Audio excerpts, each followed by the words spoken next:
Next is the non-cooperation movement. Non-cooperation movement and Khilafat movement. Khilafat movement. Khilafat movement. In the year of 1920, in support of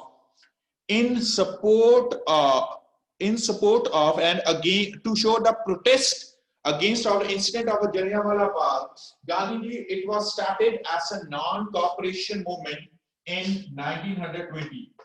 Non-cooperation movement in 1920 started by the Gandhiji against of the incident of Jallianwala Bagh. Jallianwala Bagh incident, in which the hundreds of people, these were killed by the Dyer on the order of a Dyer. So against of this non-cooperation movement started by the Gandhi on 1920. The main events under the non-cooperation movements were as follows. So question arises here: what were the activities initiated under non-cooperation? Non-cooperation means do not cooperate with the government at all the phases, in the form of their rules, regulations, their materials, everything disobeyed by the people not cooperate with the government. So non-cooperation movement initiated by the Gandhiji on 1920. Non-cooperation movement started by Gandhiji on 1920 against of the incident of Jallianwala Bagh. Jallianwala Bagh, which held in Amritsar on 13th April 1919. So Gandhiji, it was started as a non-cooperation movement. So what were the activities initiated under? What were the activities initiated under? What were the activities initiated under non-cooperation movement? I repeat again, what were the activities initiated under non-cooperation movement? Non-cooperation movement. So first one, students left British aided schools and colleges. First point, students left British aided those schools which were managed by the company of British officials with the financial aid or either directly by the Britishers. Clear? So the students left the schools and colleges aided by the Britishers and joined schools and colleges run by nationalists. School and colleges run by nationalists like Shantiniketan of Calcutta. Shantiniketan of Calcutta. Clear? Second point. People started to use goods manufactured in India. Goods manufactured in India under Swadeshi. Under the idea of a Swadeshi, people started to use only the goods manufactured in India. Goods manufactured in India. Third one, people boycott imported goods. British goods means British goods. British goods. People boycott British goods, or goods which were materials which were directly imported from Britain towards India. These were boycotted in different parts of a society.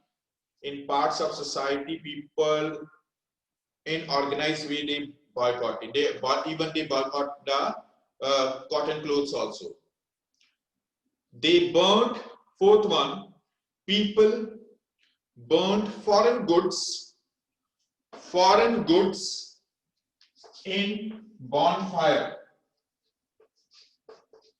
Foreign goods like as of clothes, their items, materials, furniture, everything, whatever which has imported from the foreign towards India, all these were burnt in a public places, in a bonfire. In a collective way, they burnt the materials imported from the foreign towards India. Foreign towards India. Clear? Next one, fifth. Fifth, they refuse to follow law. People refuse to follow law and organize and took part in public rallies. Public rallies. Remember, as per the Rowlatt Act, people, they can't take part in a rallies, but people started to disobey the rules and regulations, and finally they take part in a rallies. They take part in rallies. These were the 5 activities which were initiated under the non-cooperation movement, which held in 1920. Which held in 1920. Which held in 1920. At the early phase, the non-cooperation movement started. It started by the Congress and their leaders with support of the Mahatma Gandhi. With support of Mahatma Gandhi, I repeat again, all these activities, students left the schools which were aided by the Britishers and joined the schools run by the nationalists like Shanti Niketan. Example, Shanti Niketan. Clear? Second one, under the idea of a Swadeshi, people started to use the goods manufactured in India only, like as a cloth, iron, furniture, whatever the material is there, produced by the Indian weavers, carpenters, or the other artisans in India. They started to use such materials only.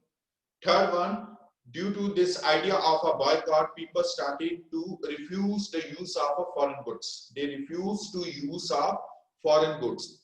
Fourth point, people burned the foreign goods in a public places as a bonfire, like as a clothes burned in a public places. Foreign goods, foreign clothes, they burned in a bonfire.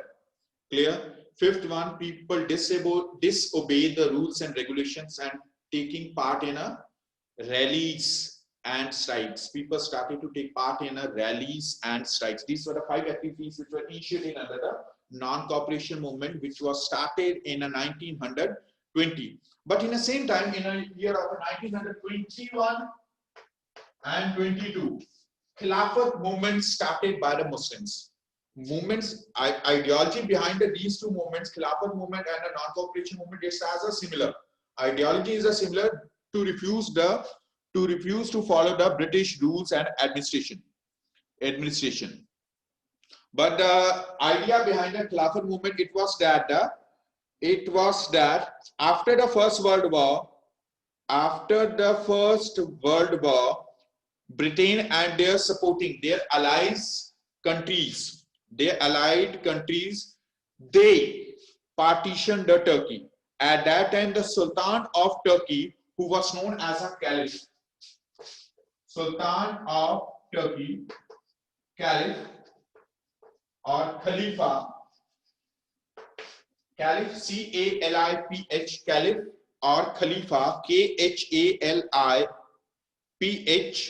Caliph or Khalifa, or head, it was the head of the Muslim world, was deprived of much of the authority and the territories. In reality, as the Britishers, they insulted the Sultan of Turkey, the Caliph of Turkey, as to take the revenge against this incident. The Muslims, they organized themselves in a Khilafat movement. Khilaf ho jana, against, to take step against of the government. Khilafat. And a non-cooperation, do not cooperate. When you are not cooperate with the government, means you are against of it. So the Khilafat movement, it initiated by the Muslim League in 1921-22 against of that incident in which Turkey partitioned, and the Caliph, which was living in Turkey, it was insulted by the Britishers. Muhammad Ali and Shaukat Ali. In this Khilafat movement, Muhammad Ali and Shaukat Ali, these were the 2 leaders which were initiated this movement. Non-cooperation movement started by the Gandhi, but the Khilafat movement started by the Muhammad Ali and Shaukat Ali. Muhammad Ali and Shaukat Ali both were collectively started the Khilafat movement in 1921 and 22. 1921-22, Muhammad Ali, Shaukat Ali organized the Muslims against of incident which done by the Britishers and support of the Caliph of Turkey. They wanted to start a full-fledged non-cooperation against the British, like as a Gandhi. But the Gandhi's non-cooperation movement, it was for the Swaraj independence. It was for the Swaraj independence. The idea of independence, the demand, it was an independence, not to the political representation, directly as the freedom in India. Freedom in India, Swaraj in India. It was a demand of Gandhi in a non-cooperation movement. Clear? Non-cooperation movement. So on 5th January, another question raised here. So what were the incidents? Which was the incidents responsible for withdrawal of non-cooperation movement? This movement, it can't continue afterwards in 1922. Initially started in 1920, continued till the 1922, both the non-cooperation and the Khilafat movement. Non-cooperation and Khilafat movement, both were continued till the 1922. But afterwards, Gandhiji, it was withdrawn from the non-cooperation movement. Why? Because this is another question which has raised here. Which incident responsible for withdrawal of non-cooperation? Withdrawal of non-cooperation. 5th January 1922. 5th February 1922 at Chauri Chaura. This is a place in Uttar Pradesh Bihar border. On 5th February 1922, at the place of a Chauri Chaura in Uttar Pradesh, police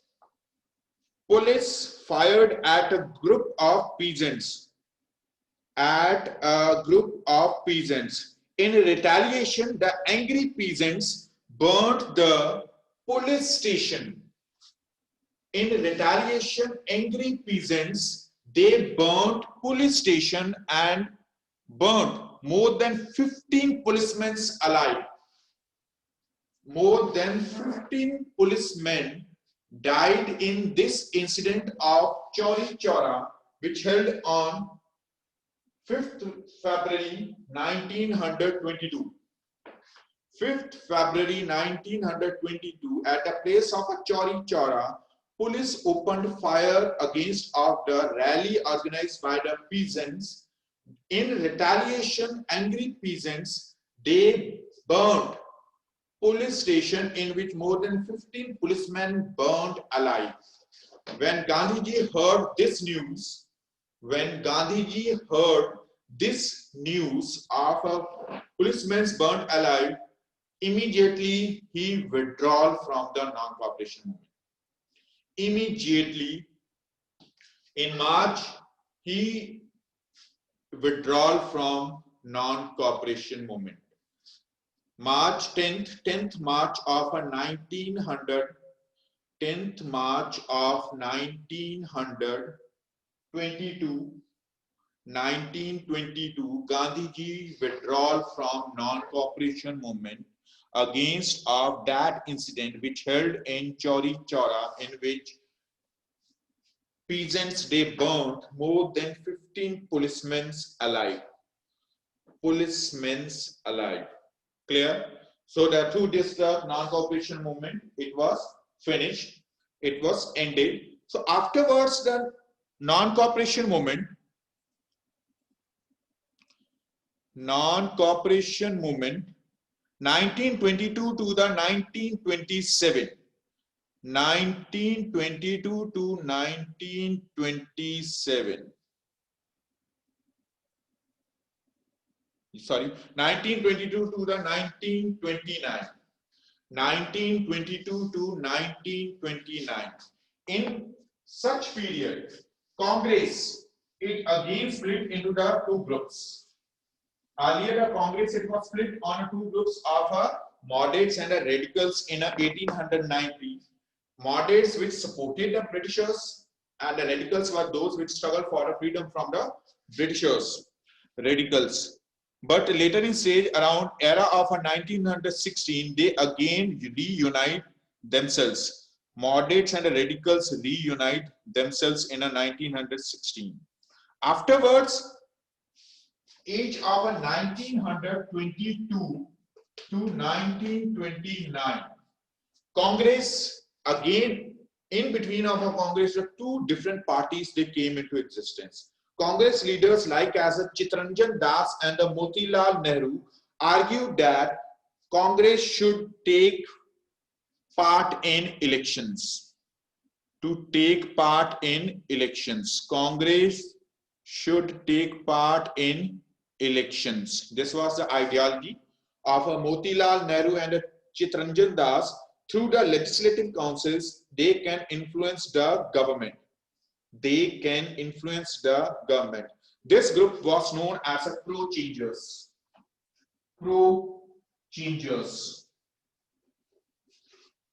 Pro-changers. They make their own party as a Swaraj party. Swaraj party. Swaraj word means independence. Swaraj party. Pro-changers were those who thought that through the political representation, they can only influence the Britishers. They can influence the Britishers. So these were the pro-changers. But there was another group also existing in a Congress, which was known as a no-changers. No-changers. Which were thought that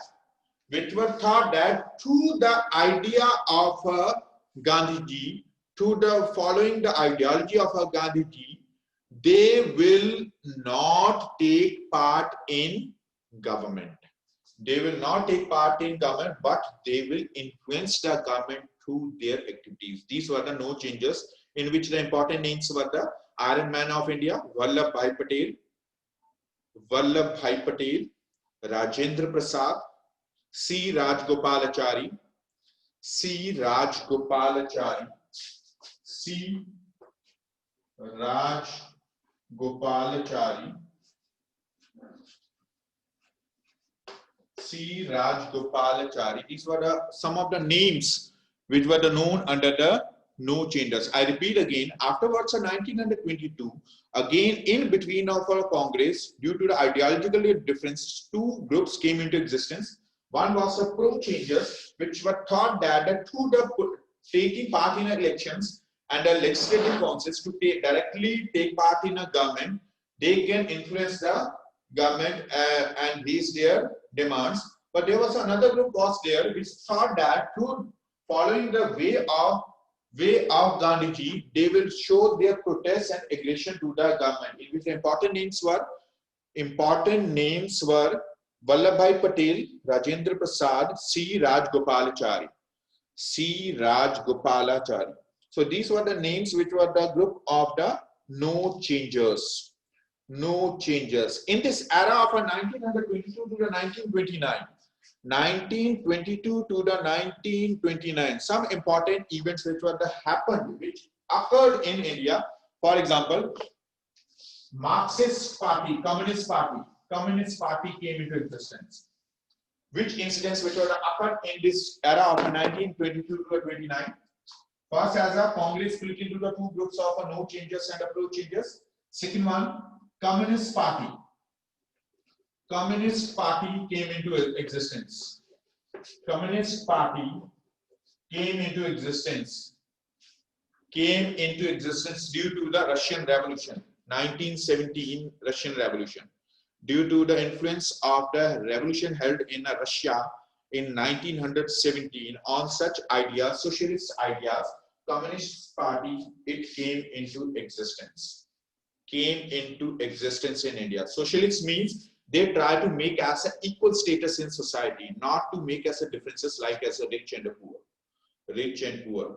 So in socialist ideas, they thought that To take the wealth from the rich people, it should be as divided among the poorest, through which the equal status will maintain.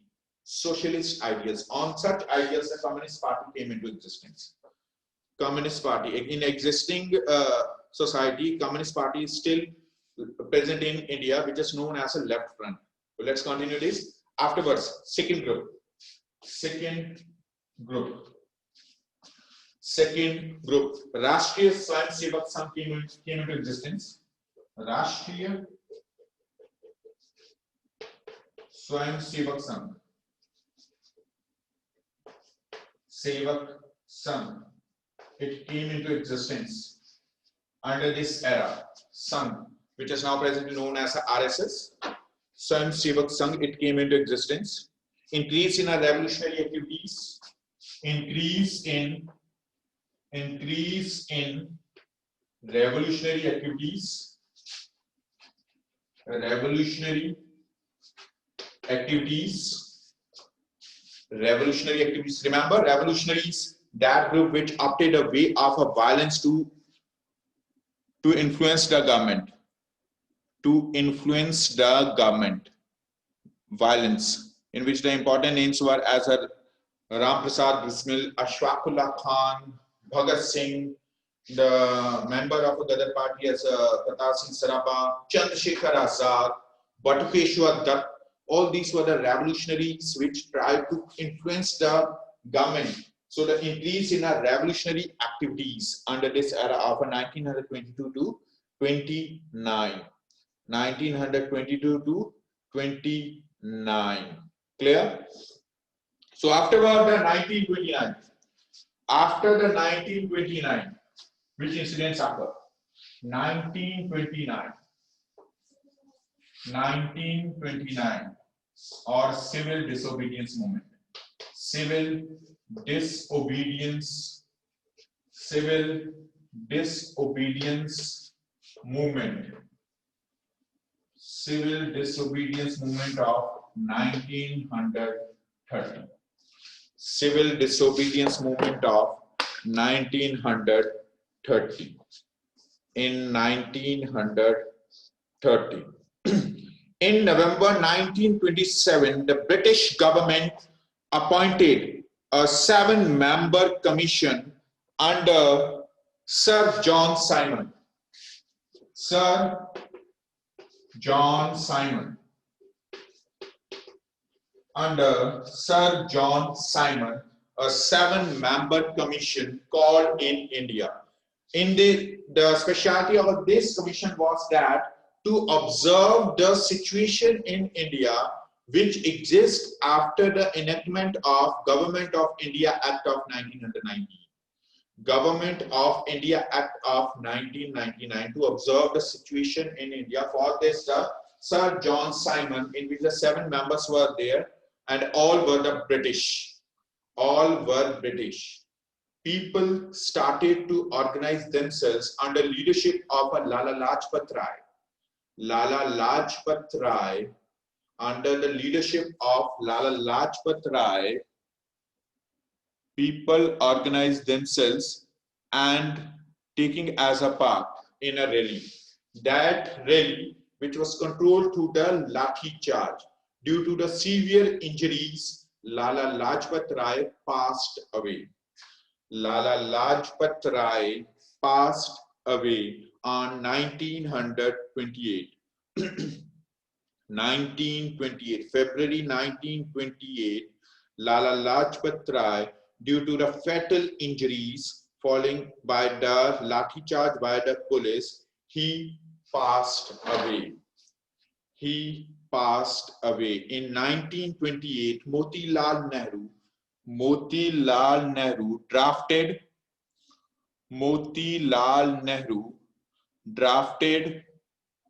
the tentative constitution in India, which is known as the Nehru's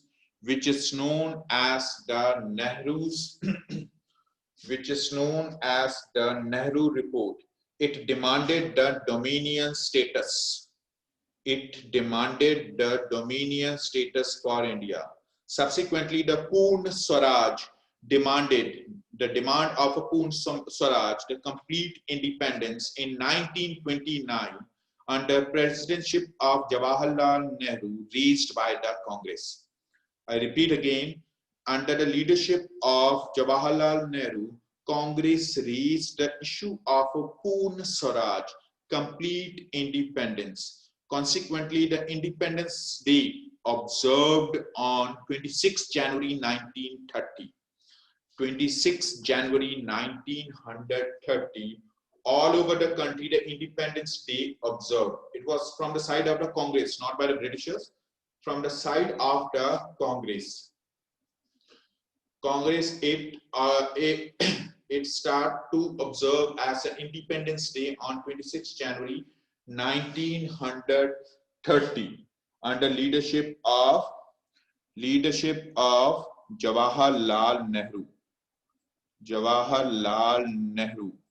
So in 1930, when the civil disobedience movement initiated by Gandhi against of such law, in which Britishers started to raise the taxes on a common items like as a salt. To disobey the salt law, Gandhi ji organized the Dandi March. That Dandi March began from Sabarmati Ashram with 78 followers.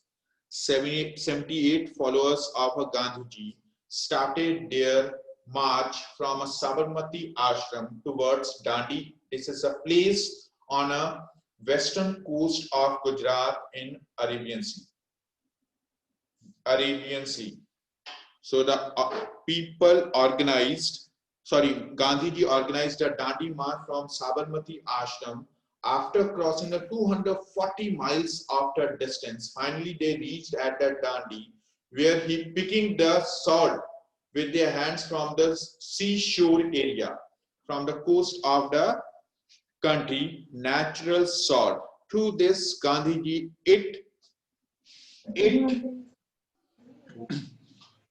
it boycotted the salt law. Salt law, which initiated by the Britishers in 1929. In 1929.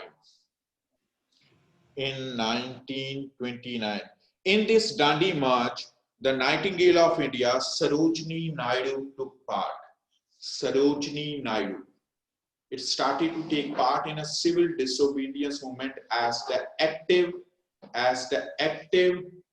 leader, nationalist leader.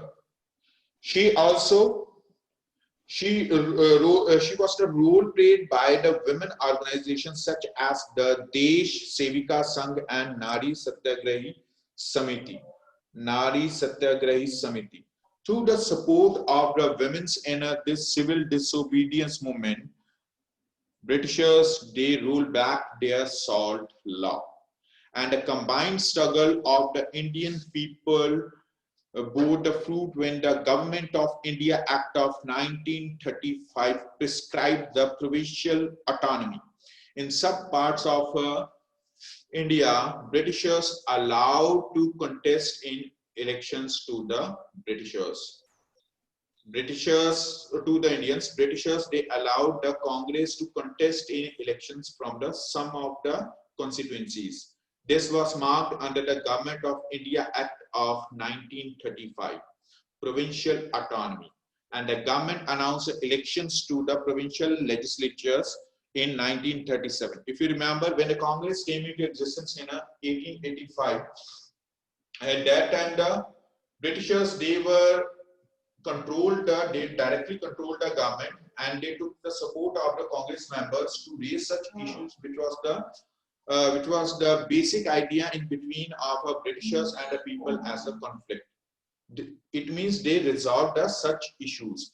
But when the age of 1914, the First World War outbreak, at that time the Congress make as a treaty, or Britishers make as a promise to the Congress that if the Congress and the Indians, they will support the Britishers in a war front, Then afterwards, they will follow some of the demands of a Congress which were raised by the radicalists as political representation. But the Government of India Act of 1919 not giving us an opportunity, that's why the non-cooperation movement initiated. Non-cooperation movement, then the Khilafat movement and civil disobedience movement initiated by the Gandhiji and the Congress in a different parts of our country. Finally, when the civil disobedience movement finished, there were the 3 roundtable conferences held in 1930 to 35. 3 roundtable conferences in which the Congress and their members, they discussed the matter of existing society of India with the Britishers. And finally, Britishers, they enacted the Government of India Act of 1935 and fulfilled that demand of Congress, which raised since 1890s towards the 1935, through which they represent themselves in a different constituencies. For this, a provincial autonomy or elections held in India. Elections held in India in 1937. 1937, and at their early phase, there 11 provinces where were the constituencies held. Keep this thing in your mind. At that time, the 562 provinces were there. Those provinces which are directly controlled by the Britishers under their control. Till 1947, these 562 princely states directly managed by the Britishers. But out of which the 562, they were only allowed the elections where the Indians or the Congress, they can contest in elections as 11 constituencies. In September 1939, after the 2 years of a Congress rule in a provinces, the Second World War outbreak. Second World War. First World War 1914 to the 1918.